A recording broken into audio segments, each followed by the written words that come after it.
Hello guys, in this video I am going to show you how to set the theme in the SoundCloud application. But first I just want to mention, don't forget to subscribe to my channel, because at 10,000 subscribers I am going to show you my whole YouTube revenue statistics and growth strategy, as well as how to make money online. Let's jump into it. First of all, open the application on your phone. And then click on the library button at the bottom of the page on the right. And then click on the settings button at the top of the page on the right. And then look for the theme button and click on that.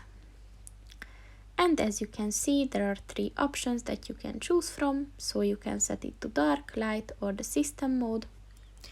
So just click on the one that you want to use and it is set. So that's pretty much it for this video, guys. See you in the next one. Goodbye.